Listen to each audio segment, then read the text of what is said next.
guys, I'm going to introduce everyone doing their speeches today, yeah? So the first one up is the old man, father of the bride.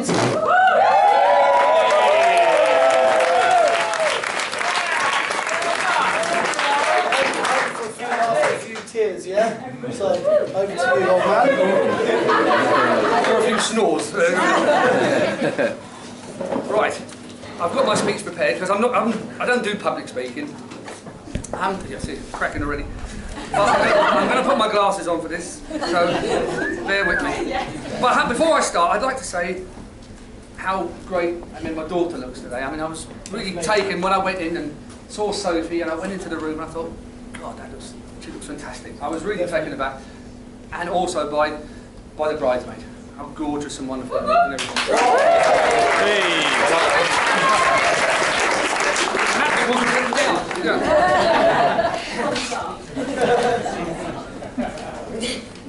I'd like to thank everyone here for coming on this special and wonderful occasion of Sophie and James's wedding. But, of course, there is a downside to everything. And hearing me drone on for a while will be the downside to this. A few hours, mate. Yeah, a few hours. You sent me a piece of paper.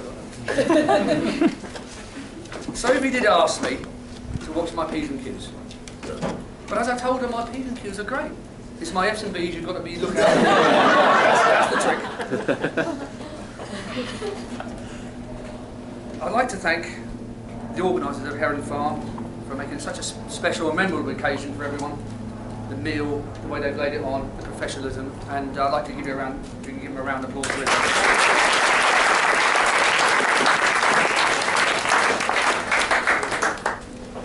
It's such a memorable occasion and day that it will live long in the memory,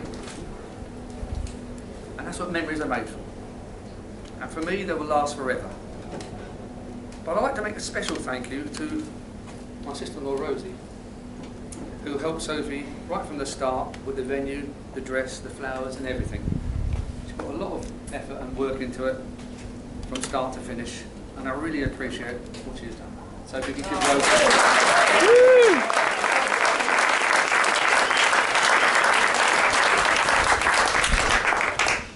Well, Sophie has always been in my life. You know it's coming. Since I met her a couple of hours ago, she asked me to stand in for a real dad who couldn't show up again. But he did give me this card to read out. And here it is. To Sophie and James, so I couldn't be with you on your special day, but I'm sure Muggins will do the honours. Good luck for the future. Have to go now, I've got a round to finish. Lots of love, Randy the milkman.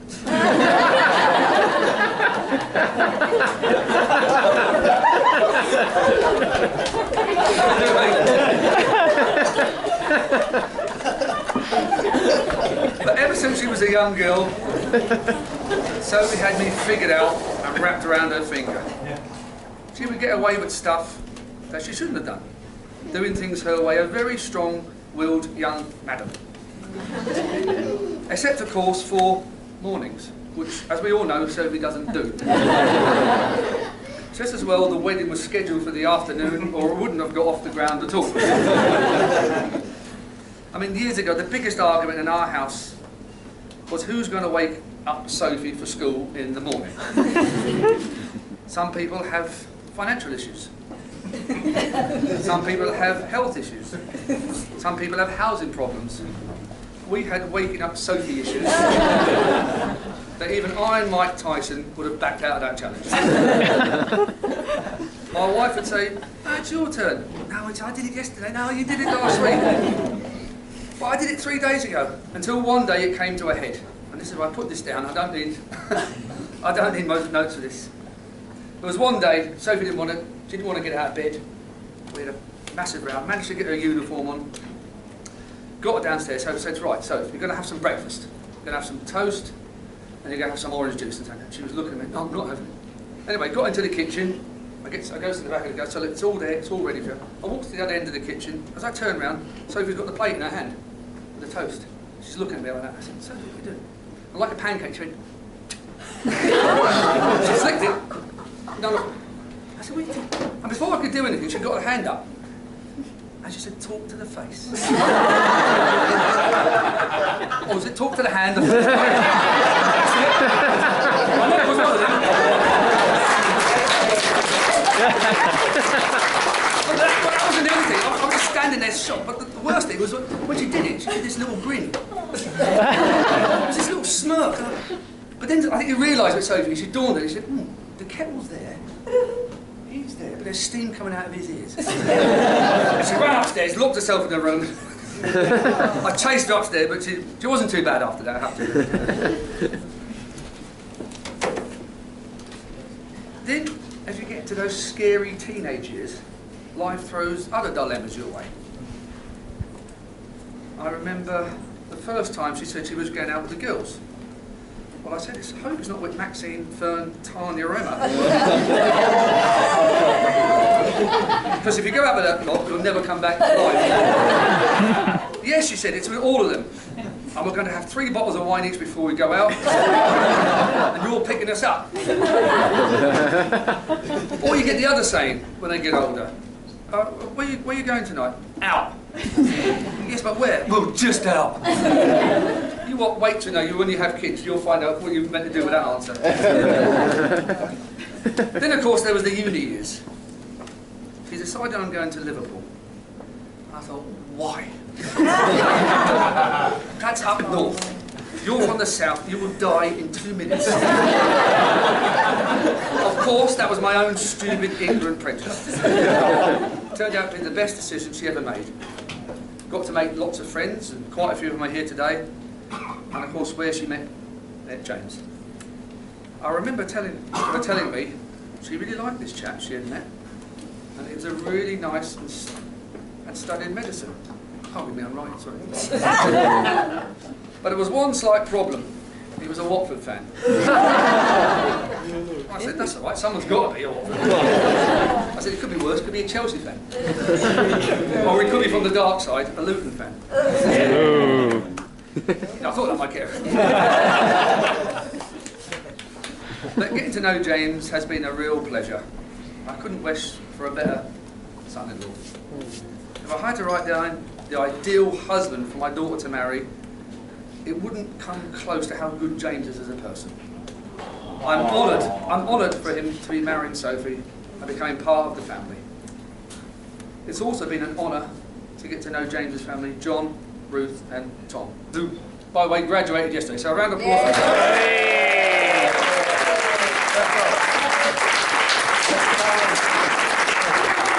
A truly wonderful family, and I hope to be seeing more of them in the future.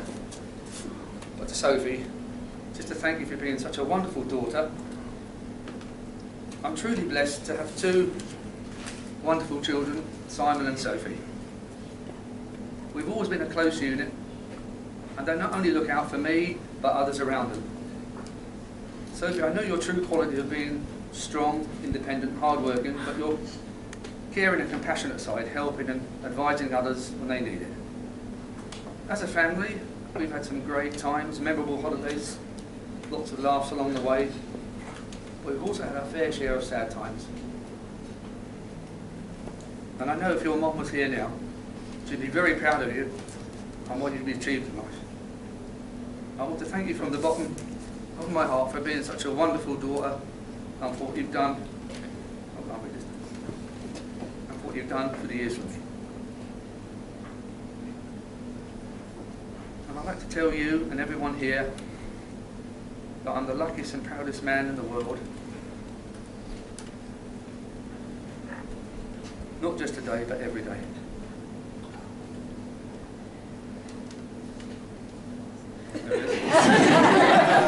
And I know what a wonderful couple you and James are making.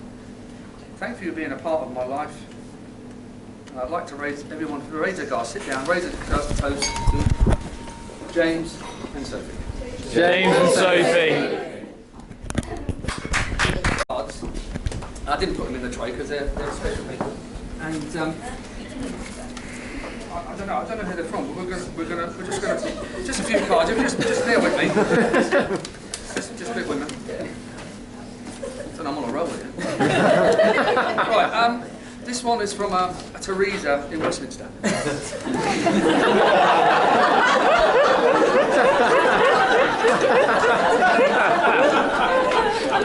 have a lovely day in this Brexit era. And a strong and stable marriage.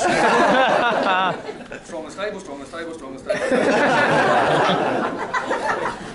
All the best from Teresa, Maybot and the Brexit crew.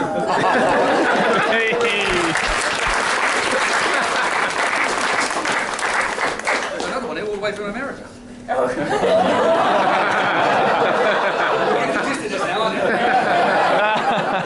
To James and Sophie, you're very beautiful people. Good luck on your big day. I hope it isn't a fake marriage. Like my hair. If you ever need a wall building, I know a man who can fix it. All the best, the Donald. Just one more.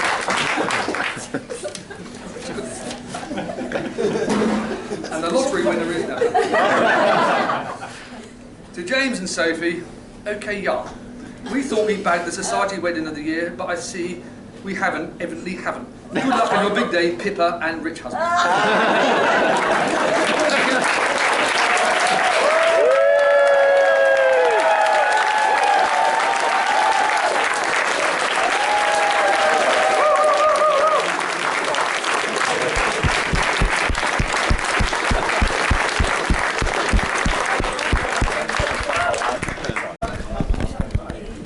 Right, lovely speech, really emotional, really nice. This next one is my brother. First time I said my brother-in-law.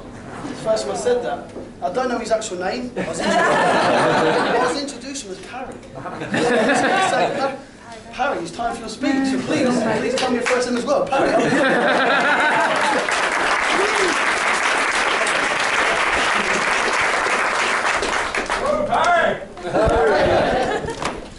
Parry works today. I mean, that was absolutely fantastic. To follow that was just brilliant. Yeah. I mean, it's really fantastic to see so many people here, all of our family and friends. It's fantastic so many people have come. I want to thank everyone. I've got a lot of thank yous to do in a short space of time. I want to thank everyone in one go, first of all, because it's so amazing to have everyone here. You know, some people have travelled a very long way. Katie has made 2 transatlantic trips in 2 months. Which you can't. That's a great effort. You can't.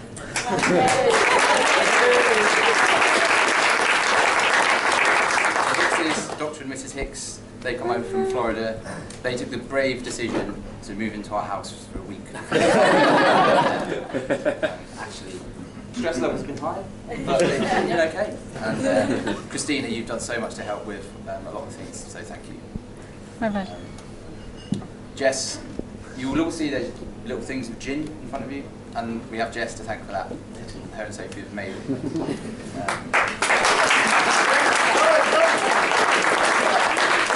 I've already had one guest try and claim that theirs wasn't full. That's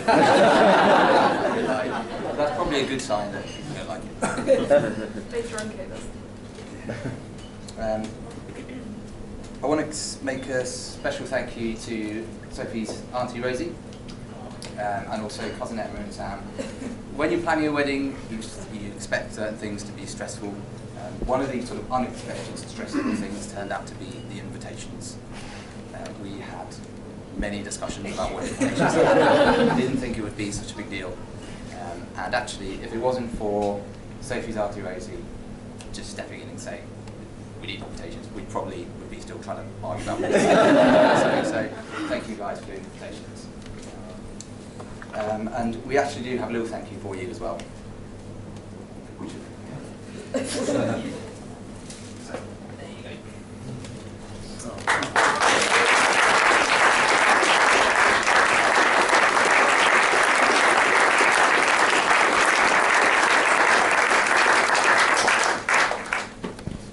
Now I want to say a few words about Raymond. We've all just got to know Raymond. Anyone who's ever met Raymond knows he's one of the most friendly, kind people you could ever ask to meet. I've got a couple of Ever since I first met you, you welcomed me into the family, and Simon, you guys have always made me feel like part of the family.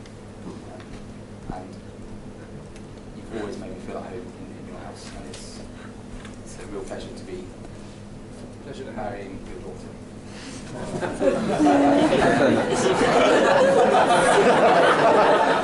I haven't got the check yet.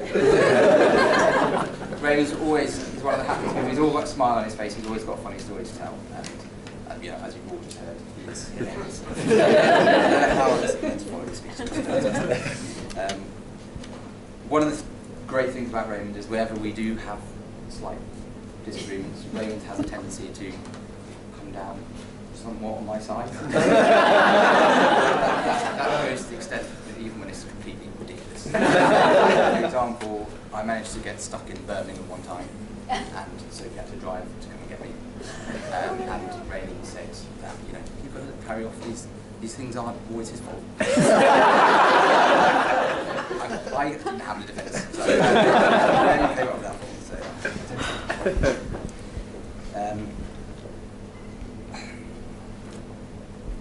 I want to say a few words about my family as well. I think you, Mum and Dad, you've always made Sophie feel welcome. In some ways, Sophie said that it's like you adopted her as a daughter into the family. And I know Been my honour. you've come to have a very close relationship. And thank you for always welcoming Sophie and looking after her. And you've done so much to help for the wedding as well. Thank you. And when I told you that I was planning to ask Sophie to marry me, I've never seen you as happy as that. It was because you came and asked me, you said you had something to tell me, and I'm thinking, oh no. Just an idea, Mum, what do you think? I think it's the best decision you've ever made.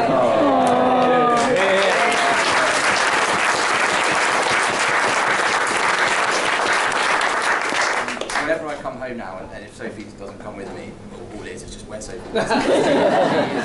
She's the favourite one.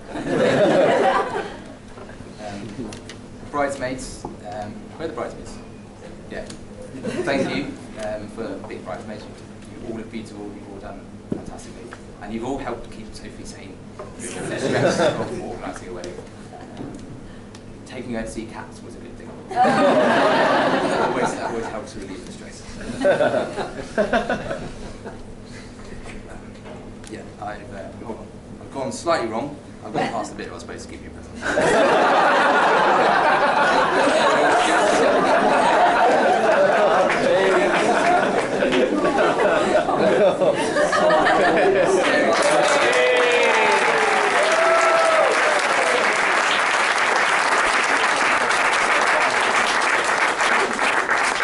So don't say I ever forget you.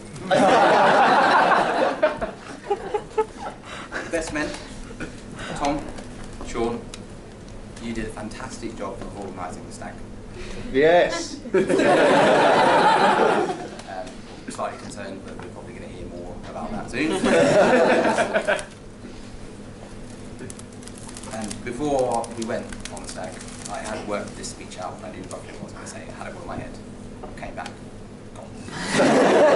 That's your fault. Maybe I should have written it down. Small gifts for you two as well.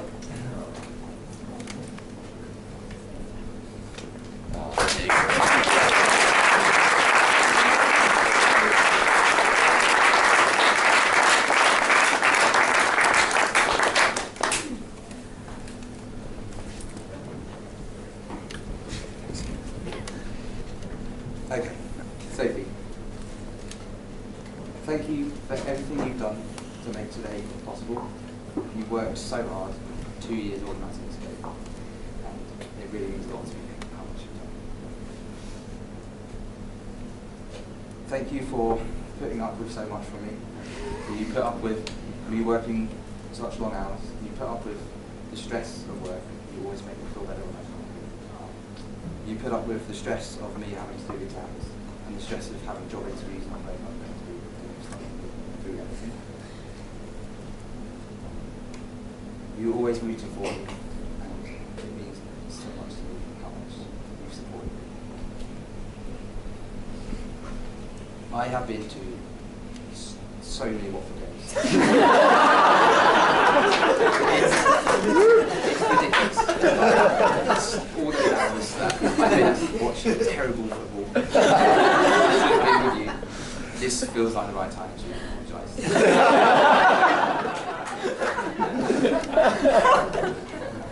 I promise to be the best husband I can for you. I love you so much. I can't wait to spend the rest of my life with you.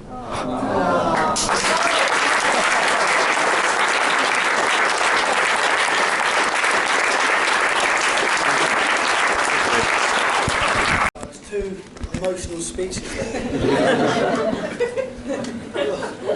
Now it's time for some fun with the two, not one but two best men coming up. So without further ado, I believe Sean is first. So over to you, Sean.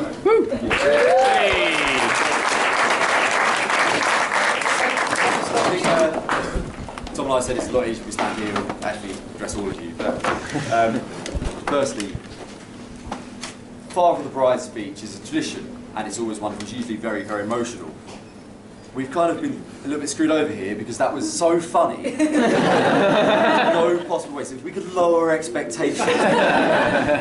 Appreciate it. But good afternoon, ladies and gentlemen. For those of you that don't know me, I'm Sean. I'm one of the best men. For those of you that have heard a bit about me, it's all outrageous lies. Lies! So when James told me that Sophie had said yes, he asked me to be involved today. But it actually took a conversation with Sophie 8 months later for me to find out that I actually was going to be a best man. I'm not sure how many people actually find out from the bride that I'm a best man, but it really does sum up James's organisation. Having two best men, Sophie was worried about the length of our speeches. She told Tom we could only have 7 minutes between us. We relayed this to James, who promptly overruled her. I'm sorry, Sophie, but doctor's orders.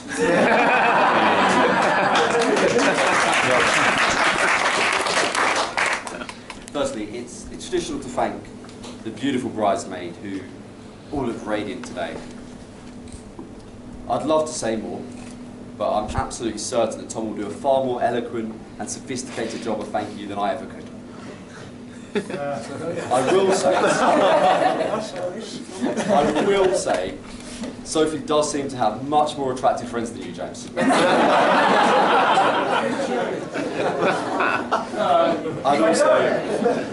I'd also like to thank everyone that helped put today together. It's a truly wonderful occasion. The place looks fantastic, as does everyone. So if you could just raise your glasses to those that helped. Cheers. Cheers. Cheers. I must say, John and Ruth, you've raised a remarkable son. Kind, humble, and dedicated. I know that everyone here will agree with me when I say, we're so glad you learned from the mistakes you made with James.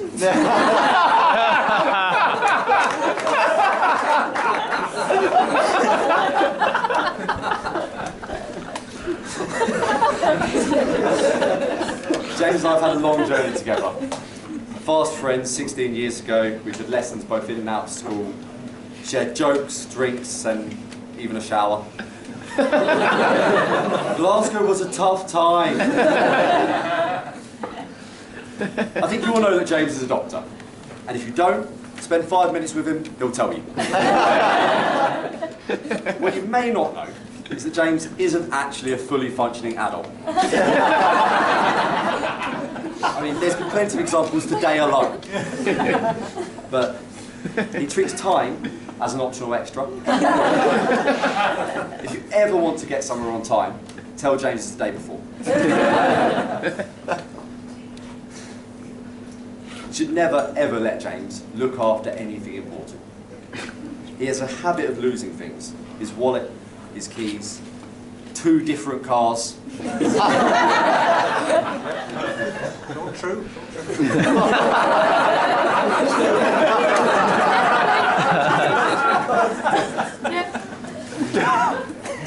But for all of his issues with organisation, and they are myriad, he does deal well in a crisis. In fact, I remember a time on a school trip, we had to deal with a seriously drunk Russian guy. James and I spied the 6'2" Soviet staggering along a hallway, whilst our history teacher was on a collision course in the next hallway. Quickly, we climbed in the window, picked up the inebriated friend, and bonded him out just in time for the three of us to hide in a bush whilst our teacher walked past. I'm sorry to tell you this now, Mr. and Mrs. Parry, that James was far from the ideal student he pretended to be. He spent 2 years viciously stabbing me in the leg with his compass, whilst bundling Jack Curtin into every small space he could possibly find. I'm just glad to say this was before he swore the Hippocratic Oath. After 7 years together at school, we went our separate ways. And James changed at university, he really did. The man I said goodbye to was an avid Liverpool fan. Within 3 months, he was drunk dialing me at 4 in the morning to sing Watford songs down the road. It seems that as soon as he actually saw Liverpool, he fell in love with Watford.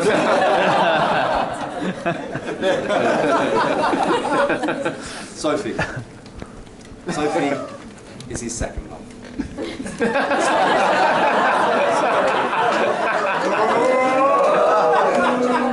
Number one is Watford FC. In many ways, James fell in love with both at the same time. But it really wasn't for Sophie that he body painted himself yellow, went to Wembley and ended up on 4 different TV channels.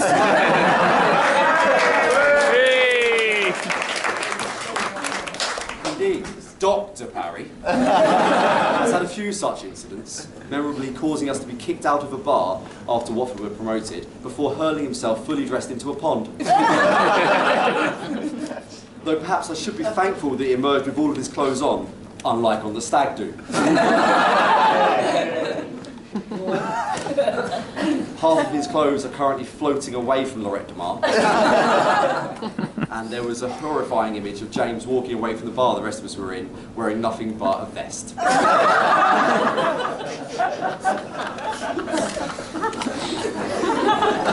Later the night in the pond, I bore witness to a rapidly expanding puddle around James as he leant on the bar in my local and passionately extolled the virtues of Alman Abdi. Yet another reminder, this man holds the lives of others in his hands. It's remarkable, really, that we're all here today. I felt for sure that he'd pushed it too far when James left Sophie standing on the doorstep of their new Oxford home so that he could dash down to see a Watford game. Picture the scene, boxes left everywhere, his loving girlfriend stood on the doorstep as James jumps in his car and drives as fast as he could, well over the speed limit, to get to Vicarage Road on time. How did you decide to stay with him? We sorted it out. Eventually Sophie did forgive him, but she's never really forgiven Watford. As the Watford shirt that was flushed down the toilet could probably The truth is, James has done well. He's met a wonderful woman who is the love of his life. He's kind, he's caring and thoughtful when he's not distracted. He went to medical school, got the placements he wanted, and is trained to be an anaesthetist. Aside from this, he's an accomplished musician, can play sport, and never misses a chance to show off his guns. He couldn't have achieved any of this without the support of the people here today. His friends, his family, and his wonderful bride, Sophie. Sophie, I'll never forget the night we became friends. Lying in James's bed with him passed out next to us. I got to see what James sees. Not like that. I saw what a grounded, passionate and kind-hearted person you are. How you balance James so perfectly whilst challenging him to be better. How you offer advice when it's needed, when it's wanted, and sometimes when it's not. Sophie, as far as I can see, there is only one thing amiss. Your taste in men. And with that, I will hand over to the reason that we're all here. And ladies, he is still single.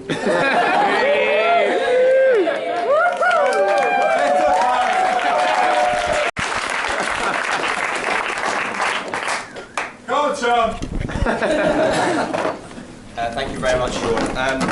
And yes, good afternoon, /evening, everyone. For those of you who don't know me, you won't be surprised to learn I am James's brother. Now, I understand that in classical times it was the custom to make speeches to soldiers before they went into battle. And it's therefore strange that the only way that this practice survives today is making encouraging speeches to the bride and groom at weddings. This isn't something I'm used to, so I've consulted my book on wedding etiquette, which has been very useful in the last week. And it's explained to me that guests will forgive a degree of tongue-tied diffidence on the part of the groom, who can be expected to be reasonably overcome by the occasion. However, they will be expecting a performance of considerable wit, flair and erudition. From the best man, or men in this case. Sean's had a go. Thank you. It's now my turn. James is supposedly an expert at putting people to sleep. I've actually how it's done, man. I won't be using any benzodiazepines. Now, thank you, Dad. I'm sure you will all wish to join me in thanking the previous speakers for their kind words and hilarious words. I'd also like to echo Sean's thanks to everyone who's contributed to making today so special and run so smoothly. So much work has gone into it. So thank you. It's just not impossible to list everyone. But it is my happy duty to propose to the health of the bridesmaids and to compliment them on their performance in the role, as well as their outstanding qualifications for it in terms of beauty, demeanour and deportment. Please be upstanding. I like it.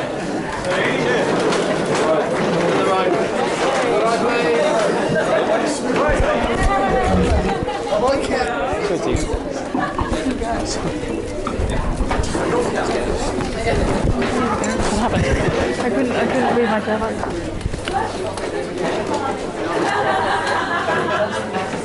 Now, this handy book here, it did also explain to me the need for the best man to, I'm sorry James, comprehensively dismantle the groom's character. I understand that I should begin simply with appearance, before moving on to personality, mannerisms, dress sense, skills in the kitchen and other certain rooms in the house.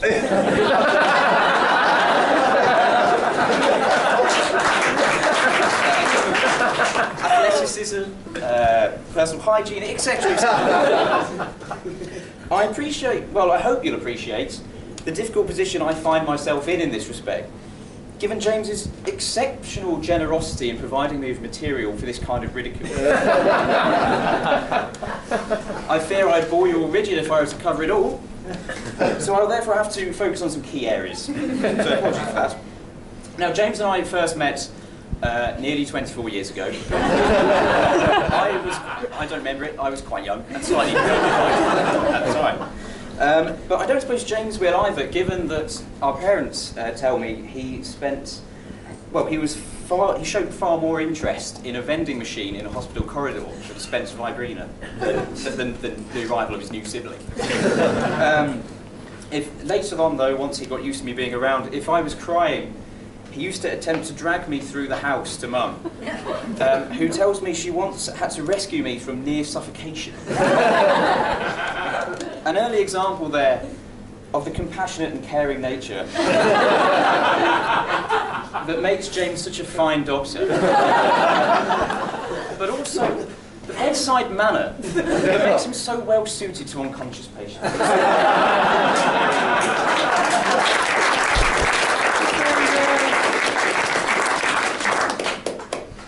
But then there's James's attention to detail. Now, everyone that knows James as well as I do will share, I'm sure, a terror at the thought he is genuinely responsible for keeping people alive, day in, day out. It's a good job none of his patients have ever had to witness him attempt basic menial tasks, a worrying number of which end in disaster.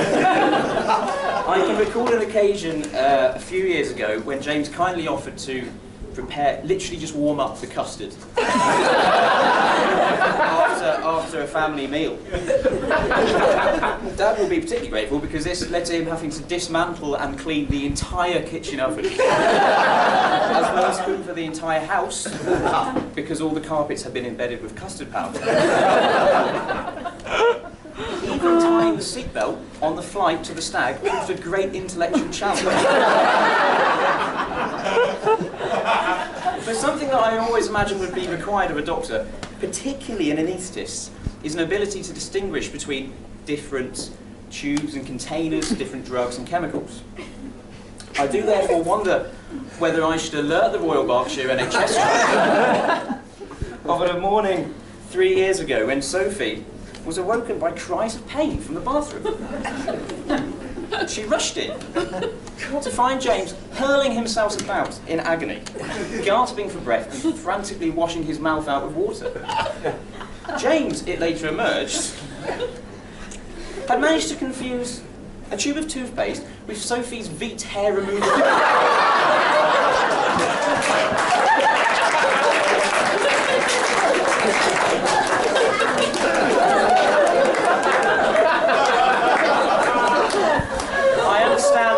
I understand that she has taken to leaving said cream around the house, in the bathrooms of the various flats they've lived in since, in an effort to encourage him to make the same mistake again. I'm sure you will join me in wishing her the best of luck. There's also his timekeeping and general organisational skills, which Sean has already alluded to. I understand that between Mum and Dad, they consider that I have some kind of a reputation as being well organised.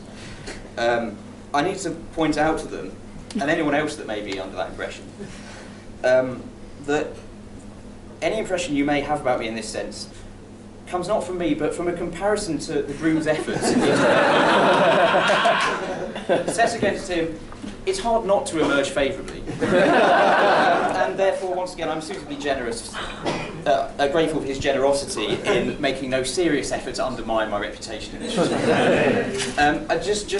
For an example, the cufflinks that James is wearing today are mine. Because he didn't have any. And he didn't have any that weren't a Watford badge. So that's all I've got. So now, for those of you, Raven's already mentioned this, and thank you for that. I did recently graduate with a degree in zoology, so...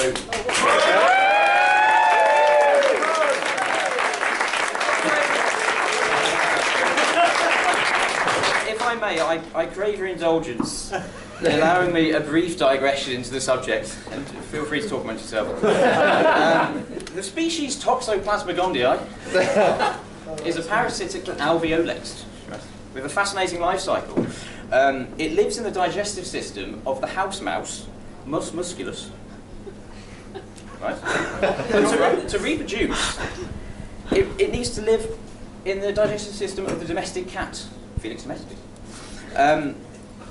So to achieve this and bridge the gap between the two hosts, the parasite manipulates the mouse host into becoming easy prey for cats. Thus, an infected mouse will abandon its usual, very rational fear of cats and become something of a cat lover.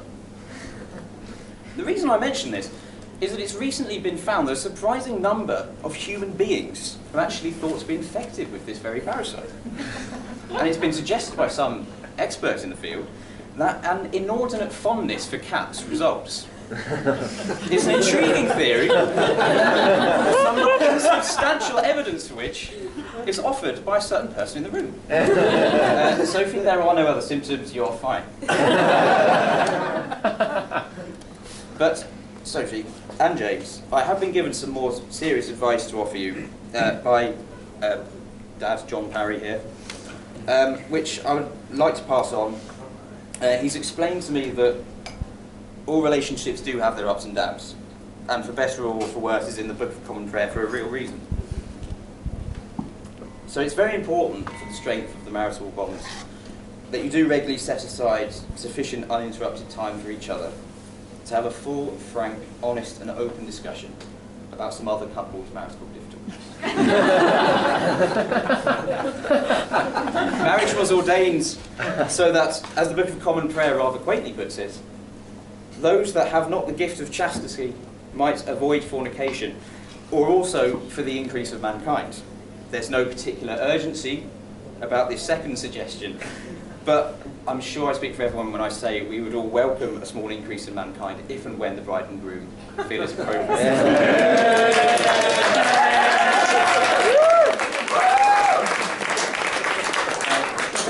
Sophie, Sean is spot on when he says that you balance James perfectly. When two people are as well suited to one another as the bride and groom here, it's difficult to believe that fate did not play a role.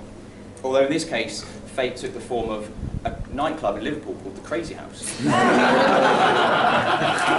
As someone that has known James for almost all of his life, I can honestly say that you complete my brother entirely. Aww. And you truly deserve him. And believe me when I say that is an enormous compliment. So I speak for all of us, well I certainly speak for Mum and Dad here when I say that we are very delighted to welcome you into our family. And we could not be more thrilled with the choice James has made.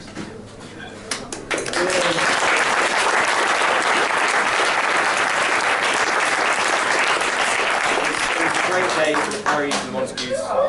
It was a great day when you and James met on that fateful night in Liverpool and he took you to that humble, romantic destination that is Mr. Chip's Kebab, which James tells me was their first date. So, Sean and I, we'd like to propose a toast.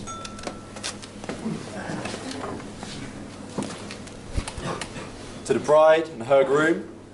To Sophie and James. Sophie and James.